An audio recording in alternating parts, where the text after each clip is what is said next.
सलाम नमस्ते सत श्री अकाल, मैं हूं रजा और आप देख रहे हैं रजाग्राफी की Ukraine Russia war update special report. दोस्तों, जब मैं रूस और यूक्रेन के अपडेट देता था और जब भी मैंने आपको अपडेट दिए हैं तो आप लोगों ने अक्सर एक बात सुनी जिस पर मैं हमेशा बोलता था कि रशिया भले ही बहुत ताकतवर है, यूक्रेन एक छोटा सा देश है, लेकिन यूक्रेन की फौज बहुत एक्सपर्ट है। यूक्रेन के पास यूरोप के एडवांस हथियार हैं और यूरोप का अच्छा खासा पैसा है, जिसकी वजह से रूस को कड़ी टक्कर दे रहा है। यूक्रेन की ये जीत नहीं तो क्या है कि भाई 4 से 5 साल हो चुका है, रशिया जीत नहीं पा रहा है और यूक्रेन हार नहीं मान रहा है। इसमें आप किसके साथ हैं ये इंपॉर्टेंट नहीं है, इंपॉर्टेंट ये है कि आप सच को कबूल करें। और एक बार फिर से रिपोर्ट खुलकर सामने आई है। पुतिन का कबूलनामा है। व्लादिमीर पुतिन यानी रशिया के राष्ट्रपति ने पहली बार क्लियर कट कहा है और माना है कि यूक्रेन के हमलों से हमारी हालत खराब है, हमारी ऑयल इंडस्ट्री को इतना खतरा हो रहा है, इतना प्रॉब्लम क्रिएट हो चुका है कि हमें अब फ्यूल की कमी हो रही है। पिछले 1 महीने में यूक्रेन ने रूस के 200-250 किलोमीटर अंदर तक घुसकर हमले किए। यूक्रेन ने रशिया के जो ऑयल इंडस्ट्री है, ऑयल स्टोरेज हैं, उनको भी उड़ाया है। जो रशिया दुनिया को तेल बेचकर पैसा कमा रहा था, आज वही रशिया कह रहा है कि हमें तेल की कमी हो रही है। ये यूक्रेन की सबसे बड़ी कामयाबी है। अब व्लादिमीर पुतिन कह रहे हैं कि हाँ, हमें तेल की कमी हो रही है, हमें ऑयल की काफ़ी किल्लत हो रही है और हम यूक्रेन से बात करने को तैयार हैं। सुनने में ये बहुत छोटा जुमला है, लेकिन रूस के राष्ट्रपति पुतिन ये बात कह रहे हैं, इसलिए ये बात बड़ी है। हालत इतनी रूस की खराब है कि रशिया की गैसोलीन प्रोडक्शन 20 से 25% घट गई है। अभी और सुनिए, हालत इतनी खराब है कि रशिया अब जो दुनिया को तेल बेचता था, अब वो दुनिया से तेल इंपोर्ट करने के बारे में सोच रहा है। यहां पर ईरान फायदा उठा सकता है। मैं अपने यूक्रेन रशिया अपडेट में आपको यह भी समझाता और बताता रहता था कि रशिया के एयर डिफेंस सिस्टम फेल हो रहे हैं। बोला है ना मैंने, फ्लेमिंगो मिसाइल रूस के अंदर ये दंदनाती हुई यूक्रेन की घुस रही है और यूक्रेन की ये मिसाइल रूस के पावर प्लांट पर, ऑयल फैसिलिटीज पर जाकर दनादन टकराई है, जिससे साफ जाहिर है रशिया इन मिसाइलों को रोकने में फेल हो रहा है। यूरोप के तमाम देश पूरी तरह से यूक्रेन के साथ हैं। बिल था, इनके यहां कानून था कि हम किसी भी देश का परमाणु हथियार अपने मुल्क फिनलैंड में तैनात नहीं होने देंगे। बिल चेंज कर दिया गया है, कानून ये खत्म कर दिया गया है। यानी अब अमेरिका का रास्ता क्लियर है कि अमेरिका फिनलैंड में भी अपनी परमाणु मिसाइल, परमाणु हथियार तैनात रूस के खिलाफ कर सकता है। स्वीडन ने यूक्रेन से डील साइन किया है, जिसमें साब SAAB साब नाम के एडवांस ग्रिपन फाइटर जेट, जो लगभग $2.44 मिलियन के हैं, वो 2030 तक 16 फाइटर जेट यूक्रेन को सौंपेगा। मेरे दोस्तों, मोनाको एक यूरोप का देश है, काफी अमीरों वाला देश है, खूबसूरत देश है। यूरोप है तो ऑब्वियसली खूबसूरत ही होगा, अमीरों का देश है। बात यहां खत्म हो गई। यूक्रेन का एक बिलियनर, यानी यूक्रेन का वो इतना अमीर आदमी था कि टॉप 50 अमीरों में उसका नाम था। वो मोनाको में एक घर में मौजूद था जहां पर धमाका हुआ और वो बिलियनर बुरी तरह से यूक्रेन का घायल हो गया। रशिया पर इल्जाम लगा है, ये काम रशिया ने करवाया है। यूक्रेन को भले ही कामयाबी मिल रही हो, लेकिन किस कीमत पर?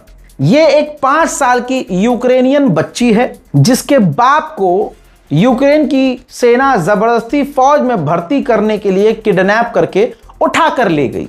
अब पीछे न इसके दादा दादी हैं, माता का देहांत हो चुका है, अब एक बाप था उसका, वो अब इसके पास नहीं है। अकेली बच्ची अब रो रही है। रूस की राजधानी में यूक्रेन का ड्रोन हिट हुआ, तबाही मची, 2 लोग मारे गए। दूसरा जो मारा गया है वो सिर्फ 6 महीने का बच्चा है। इस पर यूरोप, अमेरिका नहीं रोएंगे, न कुछ बोलेंगे। तबाही का मंजर देख लीजिए।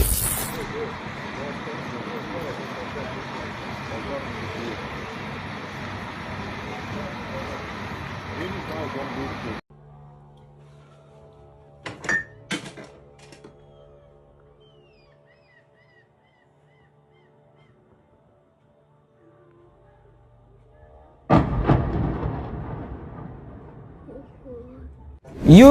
यूनियन की चीफ ने देखिए खुले में ट्वीट करके ऐलान कर दिया है कि हम यूक्रेन को 3.9 बिलियन यूरोज और देंगे। उधर यूक्रेन ने सबूत पेश किए हैं कि जो रशिया कुछ मिसाइलें इस्तेमाल कर रहा है, उन मिसाइलों में जो कुछ हार्डवेयर हैं, पार्ट्स हैं, वो जापानी हैं। उधर रशिया ने ऐलान किया है कुछ घंटे पहले कि हमने यूक्रेन के 3 और इलाकों पर कब्जा कर लिया है। रूस के स्लाविंस्क के इलाके में रशिया की एक ऑयल रिफाइनरी पर यूक्रेन ने हमला करके सब कुछ तबाह बर्बाद कर दिया है।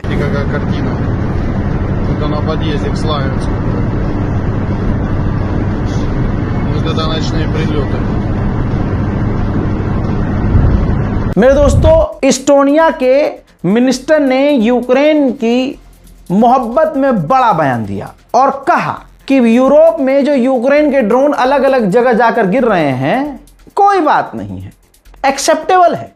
कम से कम रशिया तो बर्बाद हो रहा है, कम से कम रशिया पर भी तो हमले हो रहे हैं। नीदरलैंड की सरकार ने वार्न किया है कि अगले 1 साल के अंदर रशिया किसी दूसरे नेटो कंट्री पर हमला कर सकता है। यूक्रेन ने एक सैटेलाइट तस्वीर जारी की है, रशिया की है, जिसमें वो दिखा रहा है कि रशिया ईरान के मोजाहिद 6 यूएवी ड्रोन का इस्तेमाल कर रहा है और उसका स्टेशन भी जो ट्रक के अंदर कंट्रोल रूम है वो भी नजर आ रहा है। अब ये देखिए, यूक्रेन की मिनिस्ट्री की जो इमारत है उस पर भी रूस का ड्रोन जाकर टकराया है। रशिया के जो टैंकर हैं तेल वाले समुद्र के अंदर, उनको फ्रांस और ब्रिटेन और कुछ देश कोऑर्डिनेट करके उसे जब्त कर रहे हैं।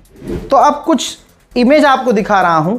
अब रशिया ने क्या किया है, अपने उन टैंकरों के ऊपर, जो अब टैंकर निकल रहे हैं वहां से, उनके ऊपर मशीन गन, बंदूक और हथियार लगे हुए हैं। व्लादिमीर पुतिन के नए स्टेटमेंट में उन्होंने ये कहा है कि यूक्रेन फ्रंट लाइन पर हार रहा है जंग। इसी वजह से बौखलाहट में यूक्रेन रूस के अंदर पब्लिक एरिया में, सिविलियंस इलाकों में आतंकी हमले कर रहा है। पोलैंड 29 फाइटर जेट यूक्रेन को देने वाला था, लेकिन न जाने क्या हुआ कि दोनों के बीच थोड़े से रिश्ते खराब हुए। तो पोलैंड की सरकार ने यूक्रेन को वो जो फाइटर जेट देने थे 25 से 26, वो रोक दिए हैं, होल्ड पर डाल दिए हैं। वहीं रशिया भी कोई छोटे मोटे हमले नहीं कर रहा है। जरा ये एक्सक्लूसिव तस्वीर देखिए, यूक्रेन के डोनेट्स्क के इलाके में रूस ने तबाही मचाई है। यूक्रेन के एक एयरबेस पर यूक्रेन के 2 मिग-29 फाइटर जेट खड़े थे।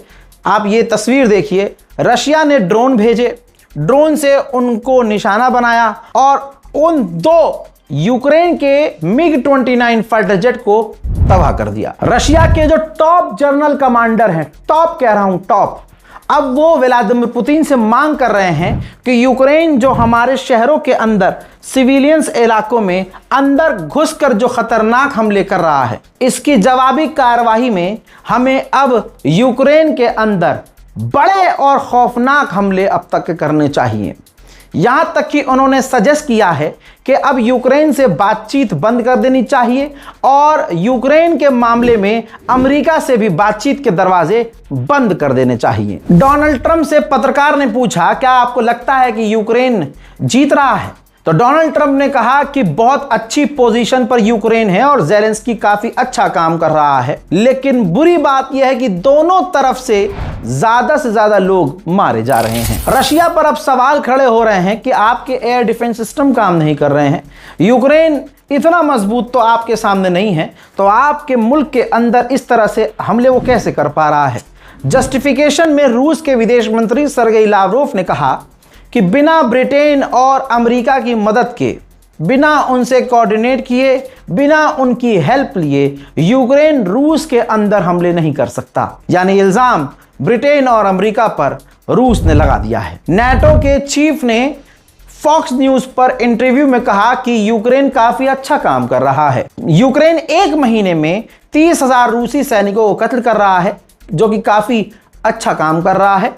और यूक्रेन जीत रहा है। यूक्रेन की वही तस्वीर ये देखिए, किस तरह से यूक्रेन की फौज सड़क से किसी भी नौजवान को, यहां तक कि 60 साल के बुजुर्ग को भी जबरदस्ती गाड़ी में किडनैप करके लेके जा रहे हैं, फौज में भर्ती करने के लिए जबरदस्ती। उधर रशिया की हालत पतली है। ये देखिए, एक और रूस का क्रीमिया के अंदर जो पावर प्लांट था, यूक्रेन ने उसको पूरी तरह से उड़ा दिया है, तबाह कर दिया है। अब किसी देश पर इतना हमला हो कि भाई वो देश जो तेल बेचता था, अब वो तेल खरीदने के बारे में सोचे, तो वो कहां तक चुप रहेगा। अब रशिया ने भी यूक्रेन की तेल फैसिलिटी, इलेक्ट्रिक फैसिलिटी यानी बिजली घरों पर हमले शुरू कर दिए हैं। अब जब डिफेंस सिस्टमों पर सवाल खड़े हो रहे हैं, रशिया के अंदर तक यूक्रेन हमले कर रहा है, तो यह डेवलपमेंट रूस की राजधानी मॉस्को के अंदर नजर आई कि अब रशिया मॉस्को के अंदर ऊंची ऊंची इमारतों पर अपने डिफेंस सिस्टम और हथियार तैनात कर रहा है। 3 से 4 दिन पहले का एक फुटेज दिखा रहा हूं।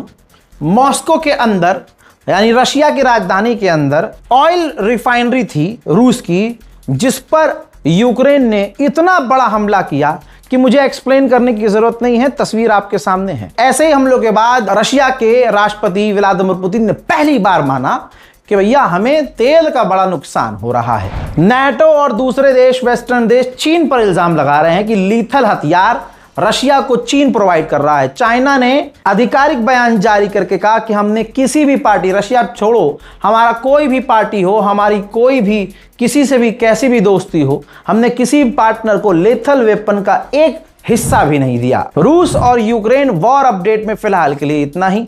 दुआ कीजिए कि सारी दुनिया में शांति और अमन आए। फिलहाल की इस रिपोर्ट में इतना ही। जय हिंद।